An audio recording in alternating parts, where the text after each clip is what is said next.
তার মধ্যে গুরুত্বপূর্ণ হচ্ছে সুশিক্ষার অভাব। আমাদের সমাজে আমরা কার্যত দেখতে চাই বা দেখতে পাই,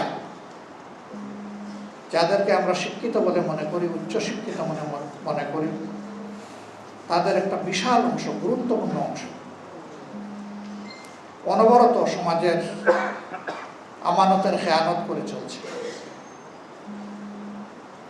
তারা বৈধতার সীমা লঙ্ঘন করে অবৈধ পথে মানুষের সম্পদ, ইজ্জত তারা গ্রাস করে ফেলেছে।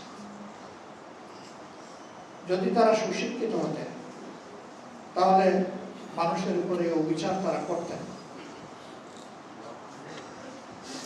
দ্বিতীয় কারণ হচ্ছে, সমাজ এমনি এমনি চলে না। সমাজ চলার জন্য একটা সামাজিক কাঠামো লাগে, শাসন ব্যবস্থা লাগে।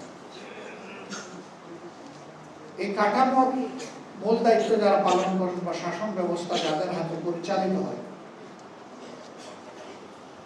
তাদের মনস্তত্ত্ব এবং তাদের আচরণের উপর নির্ভর করে একটা সমাজ কতটুকু ভালো থাকবে।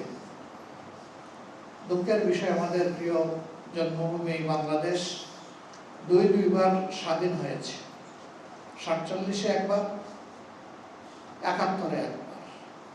বিপুল প্রত্যাশা নিয়ে এই স্বাধীনতা অর্জিত হয়েছিল, কিন্তু সে প্রত্যাশা পূরণ হয়নি।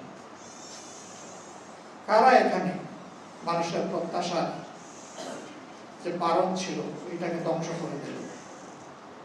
এটি সাধারণ জনগণ নয়, বরঞ্চ দেশ পরিচালনার দায়িত্ব যাদের ছিল তাদেরই ব্যর্থতার কারণে আজও আমাদের দেশে কোনো সামাজিক শৃঙ্খলা প্রতিষ্ঠিত হয়নি। মানুষের জীবনে শান্তি নাই, নিরাপত্তা নাই, যুবকদের হাতে কাজ নাই, মা বোনদের ইজ্জতের কোনো নিরাপত্তা নাই। অহরহ আমরা সে ঘটনাগুলো দেখছি। বিজলি কেবলস এর স্কিন কোটেড ইনসুলেশন আগুন প্রতিরোধী। বিজলি কেবলস, নিরাপদ আজীবন। বহু ত্যাগ প্রতিজ্ঞার পর 24 জুলাই গণ অভ্যুত্থানের পর মানুষ বড় আশায় বুক বেঁধেছিল যে এতগুলা মানুষের ত্যাগ এবং জীবনের বিনিময়ে আমরা একটা পরিবর্তন পেয়েছি। এখন বাংলাদেশ আগামীতে সঠিক পথে পরিচালিত হবে।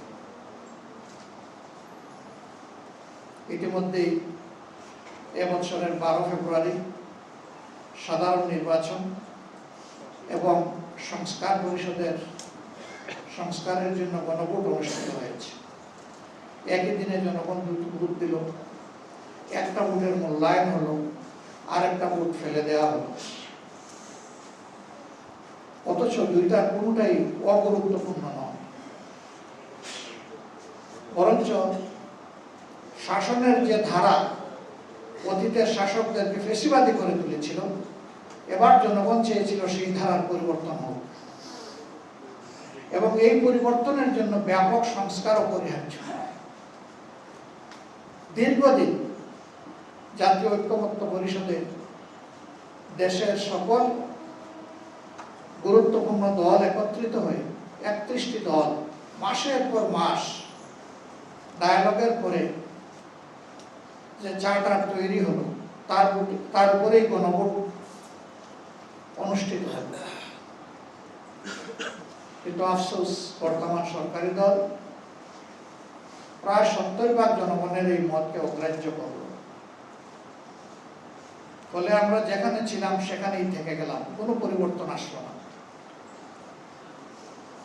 হয়তো কেউ কেউ বলবেন যে 4 মাসের সরকার, আমরা তো অপেক্ষা করতে পারি, কিন্তু না, ফাউন্ডেশনের উপরেই একটা দেশ এবং রাষ্ট্র চলে। আমরা সবাই জানি একটা গুরুত্বপূর্ণ phrase, morning shows the day. দিনটি কেমন যাবে সকালবেলায় তা বলে দেবে। সরকার মৌলিক পরিবর্তনের সকল বিষয়কে ইতিমধ্যে অগ্রাহ্য করেছে। বিচার বিভাগ তারা চাচ্ছে না, স্বাধীন দুর্নীতি দমন কমিশন চাচ্ছেন না, স্বাধীন মানবাধিকার কমিশন চাচ্ছেন না, স্বাধীন গুম কমিশন চাচ্ছেন না, স্বাধীন নির্বাচন কমিশন চাচ্ছেন না। এইভাবে গুরুত্বপূর্ণ যে জায়গাগুলোর কারণে ফেসিবাদ কায়েম হয়েছিল সেই সব জায়গায় আগের মতো জায়গায় থেকে গেল। জনগণ শুধু হতাশ নয়, ক্ষুব্ধ। প্রথমত তাদের ভোটের মূল্যায়ন কেন করা হলো না? বর্তমান সরকারি দল বিরোধী দল সকলেই তো নির্বাচনের আগে বলেছেন যে আমরা গণভোট মানি এবং আপনারা গণভোটে হারব। তো গণভোটকে যারা গ্রহণ করে নিয়েছে, এই আহ্বান সাড়া দিয়ে তারা তো ভোট দিল, 70% মানুষ হা বলল, তাহলে সেই ভোট এখন অগ্রাহ্য হবে কেন? স্বাধীন বাংলাদেশের ইতিহাসে এটা ৪র্থ গণভোট।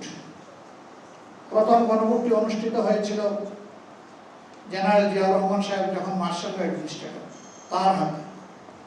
দ্বিতীয় গণভোট হুসেন মোহাম্মদ এরশাদের হাতে, উনিও মার্শাল অ্যাডমিনিস্ট্রেটর। তৃতীয় গণভোট মরহুমা বেগম খালেদা জিয়ার হাতে।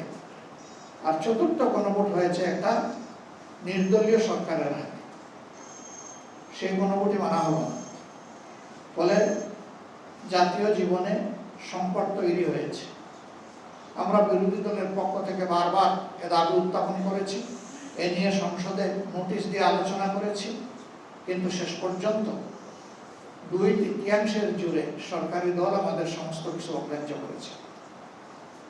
এবং জনগণের দেওয়া রায়কে সরকারি দল অগ্রাহ্য করলেও আমরা অগ্রাহ্য করব না।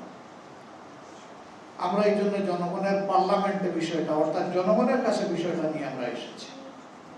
ইতিমধ্যে এই দাবি বাস্তবায়নের জন্য 11 দলীয় ঐক্যের পক্ষ থেকে ধারাবাহিক কর্মসূচি পালন করছি। এটা কোনো দলের জন্য নয়, কোনো ঐক্য জোটের জন্য নয়, এই দাবি জনগণের জন্য। এই রায় দিয়েছে জনগণ, জনগণের স্বার্থেই এই দাবি বাস্তবিত হতে হবে। এর সাথে মৌলিক যে সংস্কারগুলো আরো আছে সেগুলোও করতে হবে। ক্ষমতার ভারসাম্য আনতে হবে।